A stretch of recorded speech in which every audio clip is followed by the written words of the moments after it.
Hi, I'm Mike. And I'm Josh. And this is NFGeeks. Josh, once again, thank you for being on NFGeeks.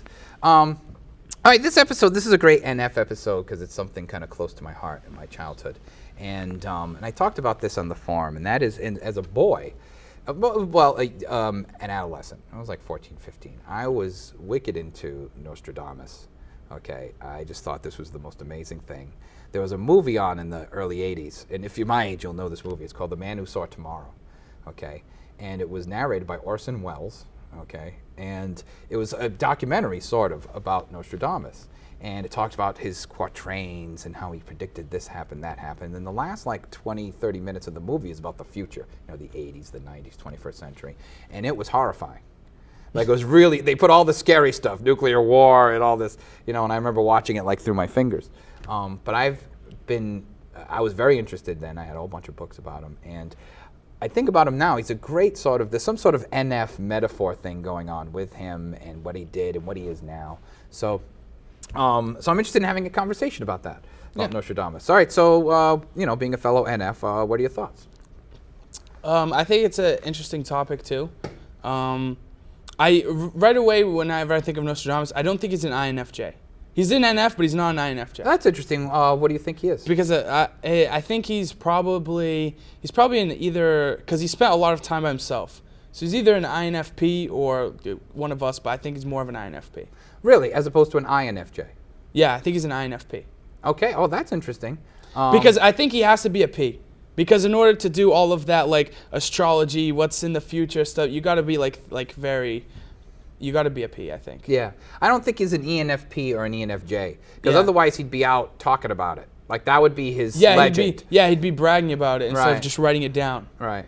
So I think he's an INFP. All right, that's interesting. Because I've always been leaning towards INFJ, so that's a good different take on it.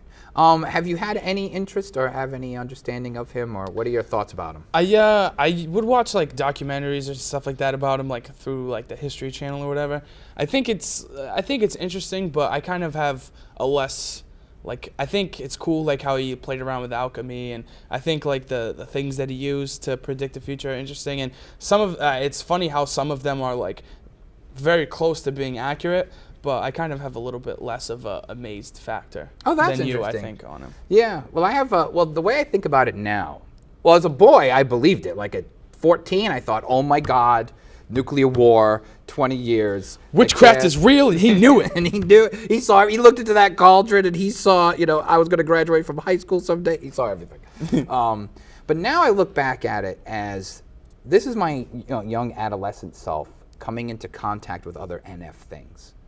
That this is sort of a sign of my own NFness, that I surrounded myself with NF ideas and NF symbols without knowing anything about this. This is what I like about it. Yeah. You know what I mean? It's because from early on. Well, from very early on, exactly. So let's think of Nostradamus as a symbol, as a metaphor. Like, there's a real guy, but let's forget him for a minute and think about this. As a symbol, it's a total NF symbol. Right. Sage, wisdom, getting in touch with the universe somehow, having premonition, having an inside track to people in the world without having any science behind it.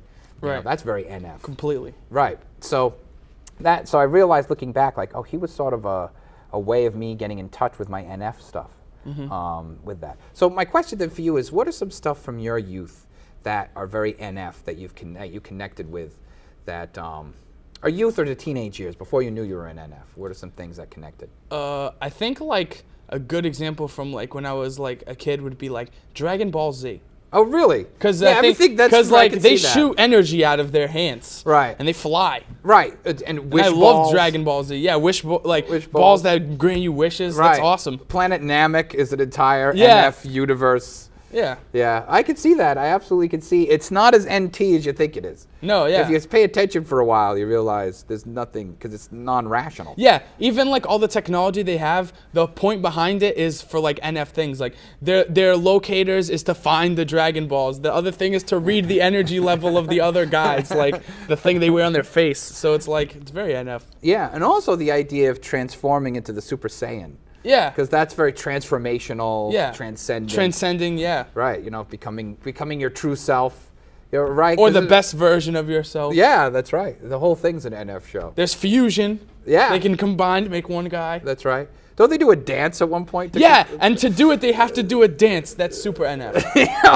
An NF would do that. Like, to have power, we must have do to this shimmy interpretive and then dance. touch. Right. And then finally we got it. You know, that's great. All right, let's get back to Nostradamus for a minute, and that is that what do you think about the idea of NF powers being sort of having premonitions or having some sort of touch into the inside of the universe or reality that is operating in that weird NF place? I think it makes sense. Obviously, he did it to like another level, but I think it kind of relates to when we talk about NF moments. Yeah. Because I think on a daily basis, a lot of NFs, if they're really in touch with themselves, have NF moments. Like I always like feel like I can hear my phone ring, and then it does. You know what I mean? Like stuff like that. That's kind of like very like minuscule, short-term version of a premonition, but it's there. It exists. So I think he had that, like he had huge, large-scale NF moments. You know what I mean? Yeah. And obviously he had his process and his methods that got him there, which, you know, I think there's a lot to it that maybe we don't understand or know about. But I still think it relates back to him just having a huge NF moment. Yeah, I've actually talked about on the forum on Facebook a couple of times, and again, other types like NTs are going to think this is crazy, but other NFs have had this experience. I've had dreams throughout my life that are actually dreams about the future, and then I experience it, and then I remember. So when I say the future, I don't mean like 9/11 or Osama bin Laden being killed or some kind of major event. They're actually always mundane things like washing dishes. You know what I mean? Driving down a certain road, being at a beach at a certain angle. They're always like, you know, they'll be in the dream. And then when it happens in the dream and I wake up, I think, oh, that was mundane. There was nothing going on in that. And then something will happen. The exact same thing will happen. The same cup. The exact same cup at the same angle. And I think, I did this before. And I try to remember. And then I remember. I was like, oh, my God, that was in that dream. Like, I always remember where it came from. I always think like, where did this come from? And then I go back in my memory, and it's always like this dream. And again, it's never anything awesome. Yeah. You know what I mean? It's always brushing my teeth. It's always something stupid. Yeah. But I've had those experiences, and other NFs have had weird things too. You know, like your phone. That's what I'm saying. Like that's your version of it. You know, do you find that that there are symbols like Nostradamus or people like Nostradamus? Oh, let me rephrase. What are some other NF people or NF symbols that are similar to Nostradamus that NFs get into, other than Nostradamus? I think Merlin is a good one. Oh, really? Yeah. The A to Arthur. That's probably right. Arthur himself is probably one. Certainly all the Harry Potter stuff. Harry Potter, That's yeah. an INFP dream. INFPs love Harry absolutely. Potter. You know, they go crazy about it. You know, a lot of people I know NFs, those are like the goth NFs, like the INFJ. They wear black nail polish, kind of. Yeah. You know, NFs. They're into, a lot of them are into Aleister Crowley. He was a guy in the early 20th century who was sort of into tarot and mysticism, but also Satanism, or some version of Satanism, not real Satanism. Right. But he was that's a sort of a... And he was a Mason too. Was he? Yeah. Oh, good. That's great for we have to remember that for the next episode. We're going to do Masonry. A whole magical kingdom with that. All right, but things like that. He's a good example, I think, too. Yeah. Yeah. What would be some others examples of? I guess people with premonitions, with magic that. Yeah, maybe that Buckley guy. There's like some guy Buckley. He's like a Wiccan. He's into he has like really? how to do witchcraft, how to be a Wiccan books. Oh, that's great. Some Does guy he have Buckley. YouTube? Yeah, he's on.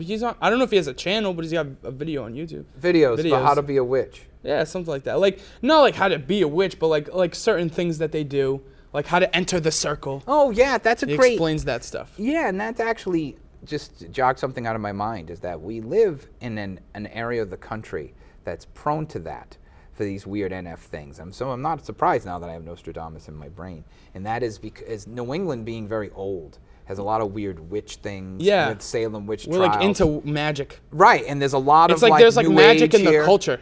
Yeah, here. exactly. So, for example, what it made me realize, like, I know a ton of Wiccans. Yeah. I know, like, I don't know if people around the country know tons of Wiccans. We but do. I absolutely know, like, I could name names. We know can what go I mean? to areas of the city where they hang out. Yes. Oh, we could go to shops and buy Wiccan stuff. Yeah, we can go to shops and buy Wiccan things. The crystal balls. The stuff you light on fire. Yes. Yes. Yes. So maybe we have A predisposition. for magical NF things. Yes. So maybe that means if you're not in that, if you're in like a super SJ place, your NFness gets repressed. But if you're in a place where it's always around us, your NF goes up. Yeah. You know. That's great. Like we live in a very magical We live in like a place. pro-magic NF area. Yeah. That's awesome. Great Well, for us. I used to say to Noah that, if there was a Hogwarts in the United States, if they were going to do that, Well, it we would be would in go. New England. Yeah, it would It'd be in here. Salem, you know what I mean? Yeah. It wouldn't be like in Minnesota. There's no magic school in Minnesota. It's in New England. Idaho. Right. No, there's no magic school. Maybe in Maine, the forest. Fine, I'll give Maine Yeah. a little bit. But really, Massachusetts, Yeah. we're the home of witches Yeah. and all of that. We deserve it. yeah, absolutely. All right, do you think, are there any negative things, even as kids, that are negative NF stuff that we get attracted to? Because I could see people getting into magic and doing stupid things with the magic. Not real magic, but Yeah.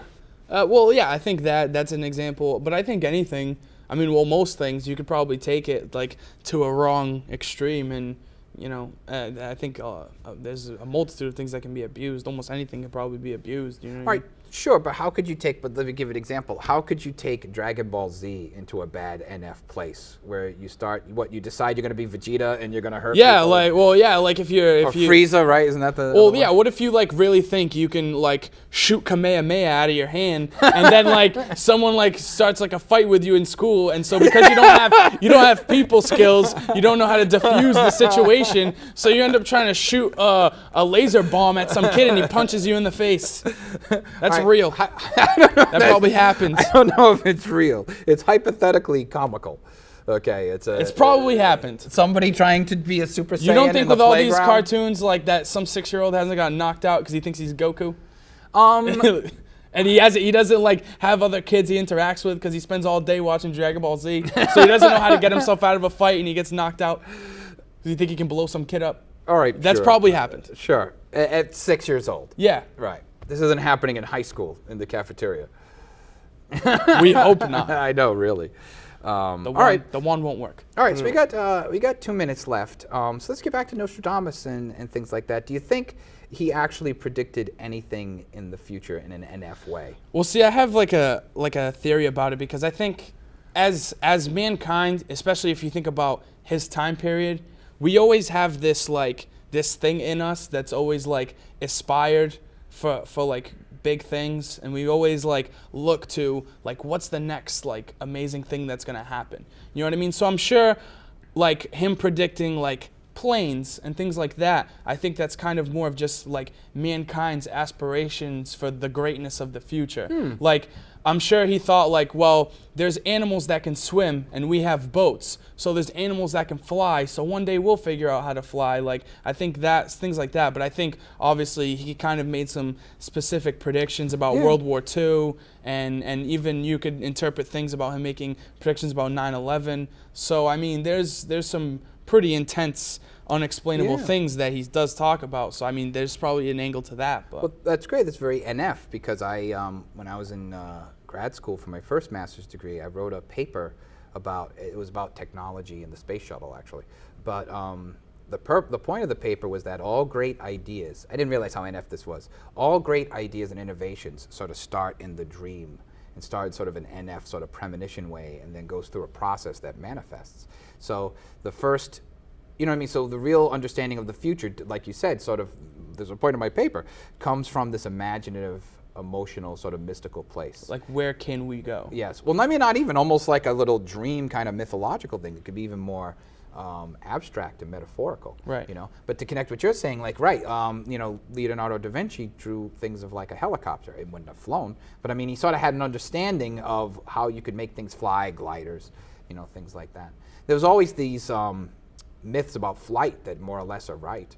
You know what I mean? Yeah. About how this is supposed to work. So, you know, these things start maybe in NF. Maybe NF starts the ideas in the mystical, and then the NTs build figure it out. Right. The SJs turn it into weapons. All right. Well, that's all the time we have for this episode. Josh, thank you very much, as always. No problem. All right. Noah, take us out.